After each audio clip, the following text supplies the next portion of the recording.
tomorrow night sees Tottenham Hotspur go to Selhurst Park, take on Crystal Palace. And we're going to speak to Spurs fan now, Chris Cowlin, who's joining us on Fan Zone. Chris, good evening to you. Merry Christmas. All right, Chris. Well, good to see you. Good evening. I'm looking at there's a bit of tinsel in the background. What did you ask Father Christmas for? 3 points against Crystal Palace and 3 points against Brentford, please. That's what we need. I thought that might be the answer. Look, Chris, there's certainly a lot of chat amongst Tottenham fans about their happiness or unhappiness of Thomas Frank's tenure so far. What's your view on how he's doing, his assessment, and is he the right man to carry you forward into the future? Well, I think this next week is absolutely huge for him. I think he's come out with some very strange comments which have upset a number of Tottenham Hotspur fans in the last couple of weeks. I feel like every press conference he does, some of the things that he's saying, he's losing fans week by week, which is a shame to see. Like what, Chris? What specifically is he saying? Well, he questions the loyalty of fans. If some of the fans are questioning him, he says that the loyal fans see the bigger perspective. But to be honest, a lot of people I know are very loyal fans. They go home and away, and this simply isn't good enough at the moment. We're sitting 4 points above 17th where we finished last season. Not a lot has changed. I know, Jay, I said to you a couple of weeks ago, and you said, what on earth do Spurs fans want? But I tell you what, when you look at the stats, and I'll read you some here because this is quite worrying. Under Ange Postecoglou at this stage of the season last year, we'd scored more goals, we conceded less, we had better attacking play, fewer mistakes made, more shots on goal, more points in higher league position, better XG.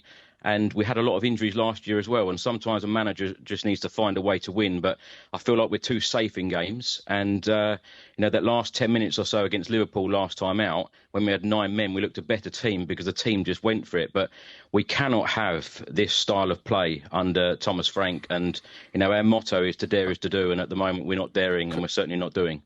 I was going to say, what about the stats aren't great? It's difficult to argue with that. But when you're talking about a team that's also competing in the Champions League as well, you're doing pretty well in the Champions League still. Do you not give him an element of leeway in terms of how your Champions League form's going? Well, I think some fans felt like that as well. But talking exclusively to Sky, Thomas Frank, told one of your presenters, we finished 17th last year and we didn't finish in a Champions League position. So are we really a Champions League team? So that's not gone down well with the fans either. But do you think you are a Champions League team right now? We're miles away at the moment for competing at the top. So, Chris, on that point, is Thomas Frank then being honest in his assessment right now about where he sees the squad right now and the work that needs to be done? Maybe a hint to those behind the scenes as well that he needs a lot of backing to push his club forward. Chris, you're on the back foot now, mate.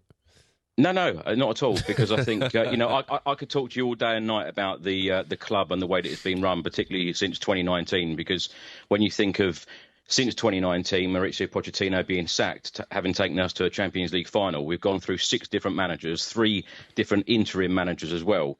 This cannot keep happening. We cannot keep going round in circles. And the board, need to be accountable for so many, poor decisions, mistakes, and really poor recruitment. And the recruitment, it has to be better. It has to be better in future transfer windows.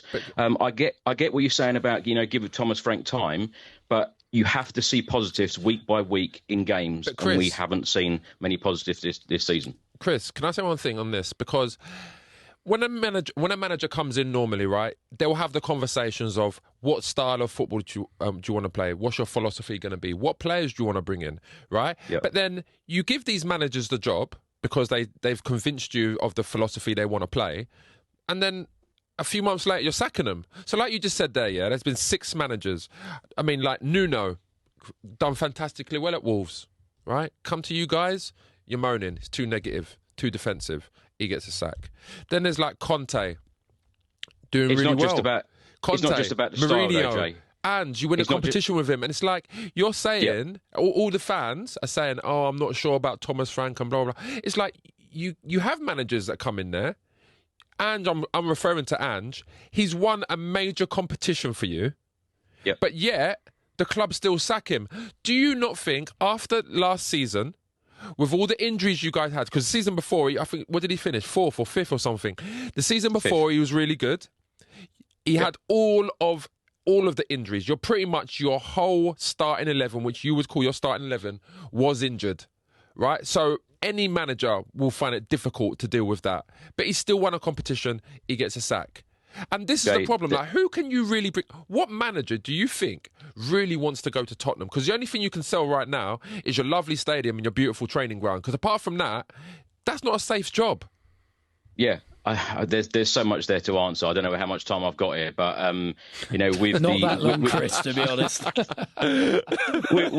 we could talk about this all day. Ange Postecoglou jeopardised his job. He jeopardised that league position to win that Europa League. That's a whole different argument. But going back to Pochettino, he said at the time, we need the furniture to go into this mansion of ours. Everybody at Sky always talk about Spurs having such a fantastic stadium, such a fantastic training facility, etc. We need fantastic players on the pitch. Recruitment definitely needs to be better. And what really worries me at the moment is the person in charge of our recruitment. It's been widely reported, even on Sky, that he could be leaving before the January transfer window opens. But Spurs need to do a lot more, because that should have been a springboard. Us winning Europa League in May, that should have been a springboard for us to, go on further and win more and more trophies. So this board needs to show more ambition, more intent. But Thomas Frank, it is about results as well. It's not just about the style of football. I could sit here all day talking about Thomas Frank this season. He's won 1 in 8 in the Premier League. So to be here long term, that I'm sure he wants to be better than that.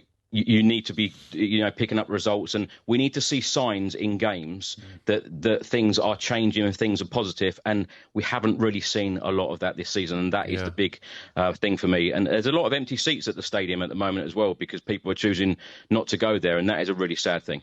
Yeah, Chris, you make some good points. Thanks very much, Chris. Yeah, thanks so much for your time, and I hope you get your 3 points tomorrow. But someone who will be hoping they don't is our next fan, Crystal Palace fan, Jack Allen.